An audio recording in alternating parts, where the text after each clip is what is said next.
CM ಸಿದ್ದರಾಮಯ್ಯನವರಿಗೆ high tension ಆರಂಭ. ಮೋಡ CBI ತನಿಖೆ ಅರ್ಜಿ ವಿಚಾರಣೆ ಪೂರ್ಣ, ಯಾವಾಗ ಬೇಕಾದರೂ ಹೊರಬರಬಹುದು ತೀರ್ಪು. ಮೋಡ ಹಗರಣದ ತನಿಖೆಯನ್ನ ಸಿಬಿಐಗೆ ನೀಡಬೇಕು ಎಂಬ ಸ್ನೇಹಮಯಿ ಕೃಷ್ಣ ಅವರ ಅರ್ಜಿಯನ್ನ ಧಾರವಾಡ ಹೈಕೋರ್ಟ್ನಲ್ಲಿ ವಿಚಾರಣೆ ನಡೆಸಲಾಯಿತು.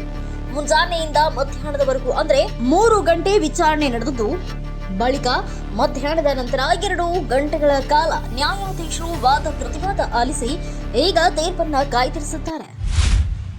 ಮೋಡ ಪ್ರಕರಣ ಸಿಬಿಐಗೆ ನೀಡುವ ಅರ್ಜಿ ವಿಚಾರಣೆ ಪೂರ್ಣಗೊಳಿಸಿದ ಹೈಕೋರ್ಟ್. ಹೌದು, ಗಂಟೆ ವಾದ ಪ್ರತಿವಾದ ಆಲಿಸಿದ ಗೌರವಾನ್ವಿತ ಹೈಕೋರ್ಟ್ ನ್ಯಾಯಾಧೀಶ ನಾಗಪ್ರಸನ್ನ. ಸಿಎಂ ಸಿದ್ದರಾಮಯ್ಯನವರಿಗೆ ಸಂಕಷ್ಟ ತಂದೊಡ್ಡಿತ್ತ ಹೈಕೋರ್ಟ್ ತೀರ್ಪು.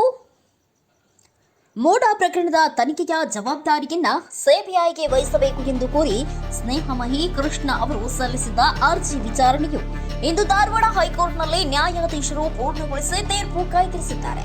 ನ್ಯಾಯಮೂರ್ತಿ ನಾಗಪ್ರಸನ್ನ ಅವರು ಇಂದು ಧಾರವಾಡ ಹೈಕೋರ್ಟ್ನಲ್ಲಿ ಕರ್ತವ್ಯ ನಿರ್ವಹಿಸಿದ್ದರಿಂದ ಈ ಅರ್ಜಿ ವಿಚಾರಣೆ ಧಾರವಾಡ ಹೈಕೋರ್ಟ್ನಲ್ಲಿಗೆ ಕೈಗೊಂಡಿತು.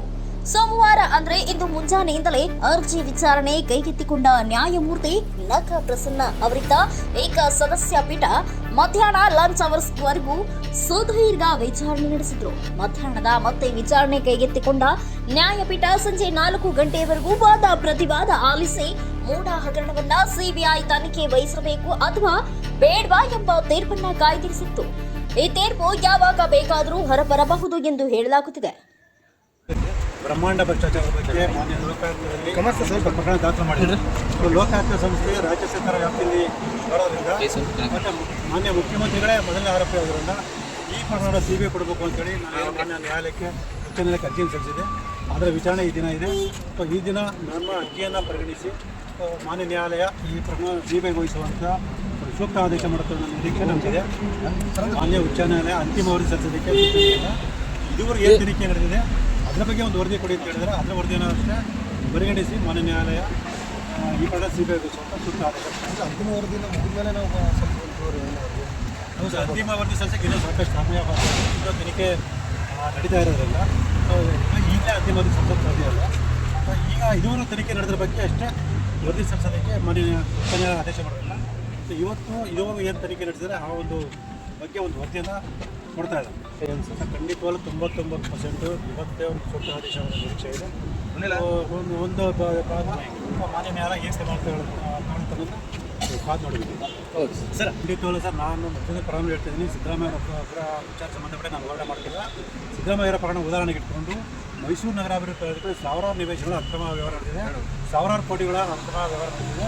ಎಲ್ಲರ ಸಮಗ್ರ ತನಿಖೆ ನಡೀಬೇಕು ಅಂತೇಳಿ ನಾನು ಮನವಿಯನ್ನು ಮಾಡಿಕೊಟ್ಟಿರುವಂಥದ್ದು ದೂರದಲ್ಲಿ ಸಲ್ಲಿಸಿರೋದು. ಹಾಗಾಗಿ ಸಮಗ್ರ ತನಿಖೆ ನಡೆದ ನಂತರ ಸಾವಿರಾರು ನಿವೇಶನಗಳು ಸಾವಿರಾರು ಕೋಟಿ ರೂಪಾಯಿ ಅಕ್ರಮ ವ್ಯವಹಾರ ಬಯಲಿಗೆ ಬರಬೇಕು ಖಚಿತ. ಮತ್ತು ಸಿದ್ದರಾಮಯ್ಯ ಸೇರಿದಂತೆ ಹಲವಾರು ರಾಜಕಾರಣಿಗಳು, ಪ್ರಭಾವಿ ಅಧಿಕಾರಿಗಳು, ಪ್ರಭಾವಿ ವ್ಯಕ್ತಿಗಳು ಜೈಲು ಶಿಕ್ಷೆ ಅನುಭವಿಸಿದ ಖಚಿತ ನಾನು ಪಡಿಸ್ತಾರೆ.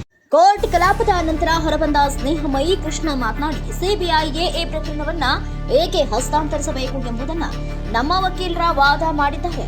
ಸಿಎಂ ಪತ್ನಿ ಹಾಗೂ ಸಚಿವ ಬೈರತಿ ಸುರೇಶ್ ರವರಿಗೆ ಇಡಿ ನೋಟಿಸ್ ಕೊಟ್ಟಿದೆ. ಈ ನೋಟಿಸ್ ಪ್ರಶ್ನಿಸಿ ಇವರು ಕೋರ್ಟ್ಗೆ ಹೋಗಿದ್ಯಾಕೆ? ತಪ್ಪು ಮಾಡಿಲ್ಲ ಎಂದ ಮೇಲೆ ಕೋರ್ಟ್ಗೆ ಹೋಗಬಾರದಿತ್ತು. ರಾಜ್ಯದ ಜನ ಎಲ್ಲವನ್ನ ಗಮನಿಸುತ್ತಿದ್ದಾರೆ. ಈ ಮೋಡ ಪ್ರಕರಣ ಸಿಬಿಐಗೆ ಹಸ್ತಾಂತರವಾಗುವುದು ಸತ್ಯ. ನ್ಯಾಯಪೀಠ ಈ ಬಗ್ಗೆ ಯಾವಾಗ ಬೇಕಾದರೂ ತೀರ್ಪು ಕೊಡಬಹುದು. 50 ಅನುಪಾತ 50ರಲ್ಲಿ ನಿವೇಶನದ ಆದೇಶ ಇದೆಯಾ ಎಂಬುದನ್ನ ಸರ್ಕಾರ ತಿಳಿಸಿದೆ. ಎಲ್ಲಿಯೂ ಇದರ ಬಗ್ಗೆ ಉಲ್ಲೇಖವಿಲ್ಲ. ಅದನ್ನ ತೋರಿಸಿದ್ರೆ ನಾನು ಹೋರಾಟ ನಿಲ್ಲಿಸಿ ನಾನೇ ಜೈಲಿಗೆ ಹೋಗುತ್ತೇನೆ ಎಂದರು.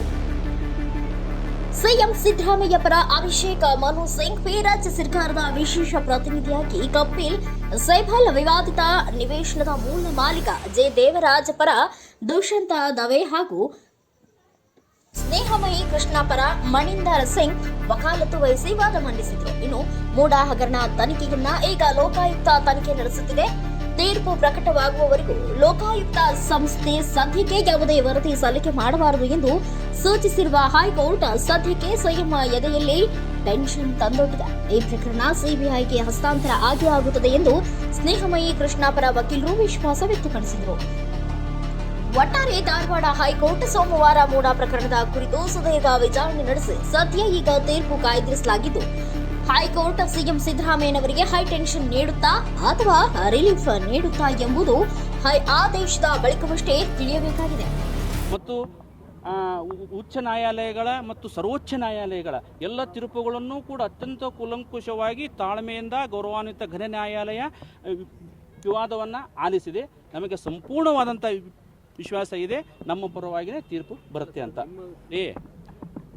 ಲೋಕಾಯುಕ್ತ ಅಂತಕ್ಕಂಥ ಒಂದು ಪ್ರಾಧಿಕಾರ ಏನಿದೆ ಅದು ರಾಜ್ಯ ಸರ್ಕಾರದ ಅಧೀನದಲ್ಲಿರ್ತಕ್ಕಂಥ ಒಂದು ಸಂಸ್ಥೆ ಮತ್ತು ಮುಖ್ಯಮಂತ್ರಿಗಳು ರಾಜೀನಾಮೆಯನ್ನು ಕೊಡದೆ ಮುಂದುವರೆದಿದ್ದರಿಂದ ಸಂಪೂರ್ಣವಾಗಿ ಆ ಸಂಸ್ಥೆಯ ಮೇಲೆ ಆ ಪ್ರಾಧಿಕಾರದ ಮೇಲೆ ತಮ್ಮ ಪ್ರಭಾವವನ್ನು ಹೇರ್ತಕ್ಕಂಥ ಎಲ್ಲ ಸಂಭವನೀಯಕ್ಕೂ ಕೂಡ ಇದೆ. ಈ ನಿಟ್ಟಿನಲ್ಲಿ ಈ ವಿಷಯವನ್ನು ಕೂಡ ನ್ಯಾಯಾಲಯ ಸಂಪೂರ್ಣವಾಗಿ ಆಲಿಸಿದೆ. ಈ ಎಲ್ಲ ಅಂಶಗಳ ಆಧಾರದ ಮೇಲಿಂದ ನಮಗೆ ವಿಶ್ವಾಸ ಇದೆ ನ್ಯಾಯ ನಮ್ಮ ಪರವಾಗಿನೇ, ತೀರ್ಪು ನಮ್ಮ ಪರವಾಗಿನೇ ಬರ್ತಾ ಇದೆ ಅಂತ 100% ಹೋಗುತ್ತೆ. ಯಾವುದೇ ಒಂದು ಸಾಸ್ವಿ ಕಾಳಷ್ಟು ಕೂಡ ಸಂಶಯ ಇಲ್ಲ.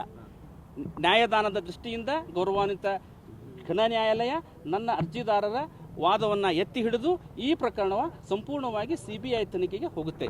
ಇದರಲ್ಲಿ ಯಾವ ಸಂಶಯವೂ ಕೂಡ ಇಲ್ಲ. ಅದು ಭಾಳ ತಪ್ಪು ಕಲ್ಪನೆ.